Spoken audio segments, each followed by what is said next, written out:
All right, so let's talk about it. Joining us, Morning Joe co-host and staff writer for The Atlantic, Jonathan Lemire, Puck's chief Washington correspondent, Leanne Caldwell, former Ohio State Senator Nina Turner, and partner at Elias Law Group, Jackie Lopez. Her practice focuses on laws governing politicians and voting rights.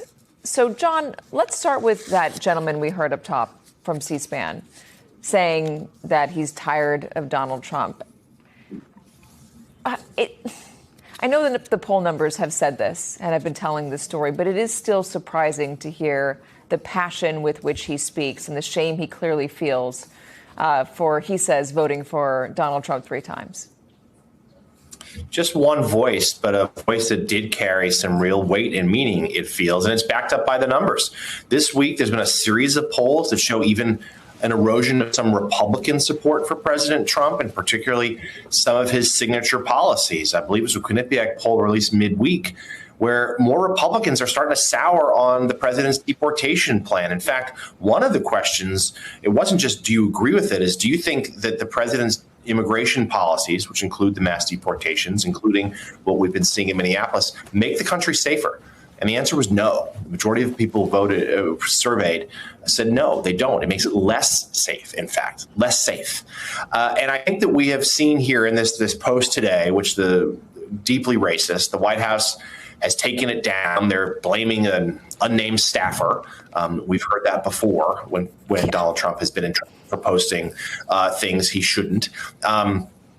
Is emblematic of a really tough stretch for Republicans. You were right to highlight what happened in Texas. There was a 30-point swing there in a district that hadn't gone for a Democrat since 1978. And I wrote this week, so that's even before today's posting and resulting controversy, condemned by a lot of Republicans, we should add, that post today, that there are some of the GOP who have been quietly urging the White House change course, stop talking about the White House ballroom and the Kennedy Center, stop with the gunboat diplomacy, stop with the masked agents and the raids in Minnesota, start talking about the economy. But at least to this point, Trump himself is not much one for a reset. He's made no real changes. Yeah, I mean, it's like he's been emboldened to do whatever he wants and doesn't realize he's taking it too far, or thinks he can get away with it as he has always gotten away with it. In terms of and we'll stick on the post for just one more second before we get to the broader stuff. You're talking about Republicans condemning it. By the way, Caroline Levitt said, stop getting all outraged about it. It's just the Lion King. It was just Donald Trump is one character and the Democrats are all the other characters. Don't be so crazy about it. Well, Senator Tim Scott said this, praying it was fake because it's the most racist thing I've seen out of this White House. The president should remove it. Senator Pete Ricketts said something similar. So did Senator Roger Wicker, Susan Collins, Katie Britt, John Curtis, Dan Sullivan. That's just in the Senate. In the House, you have Mike Lawler and some others as well. I mean, the outrage over something Donald Trump says or posts is usually pretty well cornered by Democrats. But Nina, to hear Republicans come out and say this is just unusual in this current era of Donald Trump. Usually they claim they haven't seen it or they just try to ignore it and don't respond to questions. Well, it's about time, Katie. I mean, it's about time to get some backbone here. It took them long enough. Welcome. And I hope they... One image. That's all it took to ignite one of the most explosive political moments of this entire administration. It wasn't a leaked memo, a whistleblower testimony, or a late-night scandal brewing behind closed doors. It was a video, just 62 seconds long, that ended with a scene so disturbing, so historically loaded, and so openly dehumanizing that the country woke up in shock. Before sunrise, millions of people had already seen it. By mid-morning, lawmakers were scrambling, commentators were speechless, and even longtime allies of the administration were distancing themselves faster than anyone thought possible.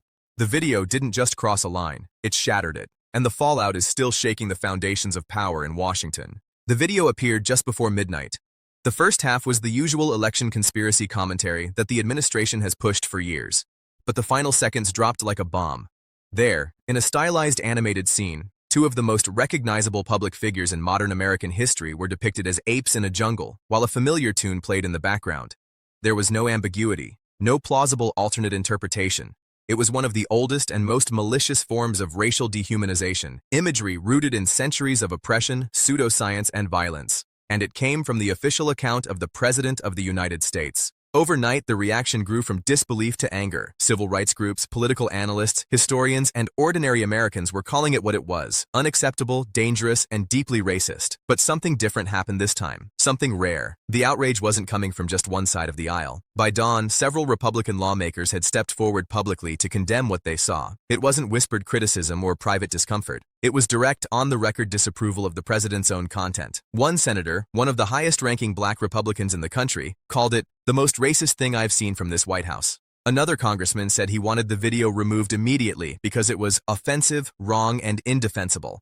These weren't fringe voices. These were established figures within the president's own party, and they were breaking with him publicly. For an administration known for its insistence on unwavering loyalty, this was unprecedented. These lawmakers weren't trying to bury the controversy, they were acknowledging it openly. And the reason wasn't just moral pressure, it was political survival. Internal polling has shown erosion in the president's support for months. A recent survey revealed that even among Republicans, confidence in the administration's policies, especially in the aftermath of controversial actions in Minneapolis, has been slipping. Some of the president's signature proposals no longer hold majority support, and party strategists know that suburban voters, independents, and moderates recoil from overt racial imagery. In an election year, that's a nightmare scenario. But while members of Congress were scrambling to distance themselves, the response from the White House only made things worse. At first, they dismissed the criticism as fake outrage, insisting that people were overreacting to a harmless joke. That explanation crumbled almost instantly as bipartisan condemnation mounted. Then came the second explanation, a claim that an unnamed staffer accidentally added the racist scene, and the president supposedly had nothing to do with it. That might have worked, until the president contradicted his own team. Speaking to reporters, he said he had watched the video. He just didn't see the ending. That single sentence blew up the entire defense, because if the president watched the video but didn't finish it, that means he shared official content without reviewing it entirely. It raises questions about oversight, judgment, and basic competence. And if he did see it and was simply trying to downplay the incident, that's a different and far more troubling story.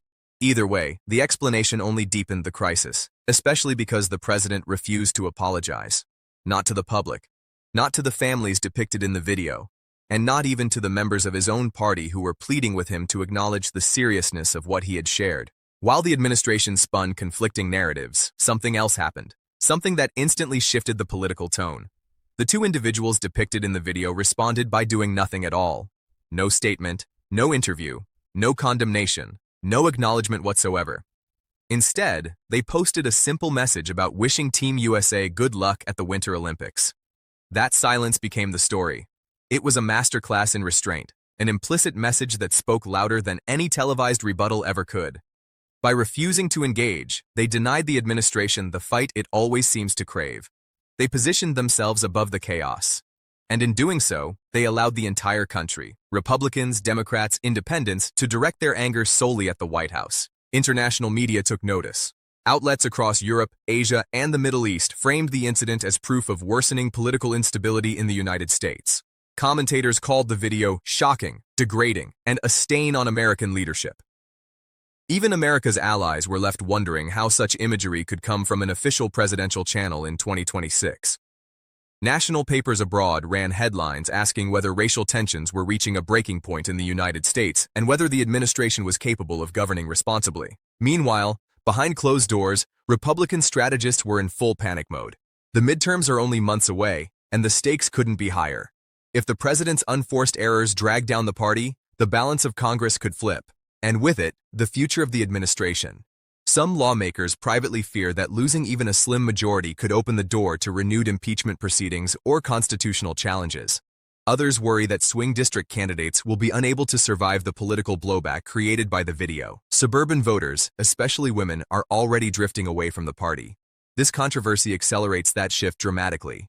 The history embedded in the imagery makes it even more damaging. Depicting black people as apes is not a joke. It's not a meme. It's a violent stereotype rooted in centuries of racism, used to justify discrimination, segregation, brutality, and oppression. Civil rights leaders were quick to contextualize the outrage, explaining that such imagery has been weaponized for generations to portray black Americans as less than human. For a sitting president to amplify it in any form doesn't just offend, it re-traumatizes. It sends a message about who counts, who belongs, and who deserves respect in the eyes of the most powerful office in the country. As public anger built, the administration continued to deploy conflicting explanations. First, they said it was intentional humor. Then they called it an accident. Then they blamed a staffer. Then they downplayed it as unimportant. Yet none of these explanations addressed the central issue: why the president shared racist imagery at all, and why he refused to take responsibility for it. Instead of extinguishing the fire, each new detail seemed to fan the flames. Political analysts have begun calling this moment a turning point, a rare instance where the administration's own decision may have caused irreversible damage to its coalition. The president's approval rating has hovered in the low 40s for months, but after this video, early indicators show a sharper drop among moderates and independents. Even among Republicans, support for the administration's handling of issues related to race and public safety has declined. Some voters who were previously neutral now view the president as reckless. Others see him as unfit, and many are simply exhausted. Behind the scenes, Republican leadership is debating how far to go in criticizing the president. Publicly breaking with him risks alienating the party's base, but staying silent risks losing the general electorate. Some lawmakers are trying to thread the needle by condemning the video while expressing continued support for other policy goals. But voters notice the hesitation, they notice the discomfort. And in politics, discomfort often signals weakness. While the president's allies struggle to contain the damage, opponents are mobilizing. Civil rights groups are preparing campaigns to highlight the incident nationwide. Community organizations are planning voter outreach drives centered around accountability and respect. Political action committees are already cutting ads that feature the video, paired with quotes from Republican lawmakers expressing outrage. For swing states, this single scandal may become the defining narrative of the entire election. And then there's the deeper question: what does this reveal about the inner workings of the administration? If racist content can be posted accidentally, or worse, intentionally, without oversight, what does that say about the level of control inside the White House? If the president shares content without reviewing it fully, what else is being approved without scrutiny? And if staffers are being blamed for decisions that appear to come from the top, what kind of environment does that create within the halls of power? Some observers believe this incident could trigger internal investigations. Others think it may prompt congressional hearings. At minimum, it has reignited discussions about whether presidential social media should be subject to greater oversight. After all, a single post can influence markets, provoke international tension, or, as seen here, ignite nationwide outrage. But the most consequential fallout may be the shift happening quietly within the president's own party. Growing numbers of lawmakers are deciding that loyalty to the administration may no longer be politically safe. They see the polls. They hear from their constituents. They know the midterms could become a referendum on the president's judgment. And if they lose their seats because of his actions, their careers are over. Self-preservation is a powerful motivator in politics. And for the first time in years, it is pulling many in the president's party away from him rather than toward him. This controversy isn't fading, it's deepening. And the longer the president refuses to apologize or take responsibility, the worse it becomes. Supporters may try to dismiss it as a distraction, but voters understand the stakes. This isn't about a meme. It's about leadership, about character, about whether the person holding the highest office in the country can be trusted to respect the dignity of all Americans. If a president is willing to share racist imagery publicly, what happens behind closed doors when there is no public scrutiny? That's the question haunting voters right now. That's the question fueling the outrage. And that's the question that may reshape the political landscape in ways no one expected. Because in the end, this scandal is not merely about a video, it's about a choice. A choice between accountability and deflection, between decency and dehumanization, between a leader who unites and a leader who divides. And millions of Americans are watching closely to see what comes next. The administration may hope this controversy disappears, but voters have long memories, especially when it comes to issues of respect and humanity. This moment will be remembered. It will appear in debates, campaign ads, political commentary, and history books. And as the midterms approach, the question becomes clearer with each passing day. How much longer will the president's party stand by him when the cost of doing so keeps rising? At what point does loyalty give way to survival? The fallout is only beginning, and for the administration, for Congress, and for the country, the consequences will be felt long after the video itself is forgotten. This isn't just a scandal, it's a turning point, A moment when the president's actions force the nation to confront what kind of leadership it expects and what it will no longer tolerate. If this is the moment the political landscape shifts, if this is the moment voters decide they've had enough, then history will remember this not just as a racist video, but as the spark that changed everything. Subscribe, stay alert, and don't blink, because the next chapter of this story is coming, and it could reshape the future in ways none of us are prepared for.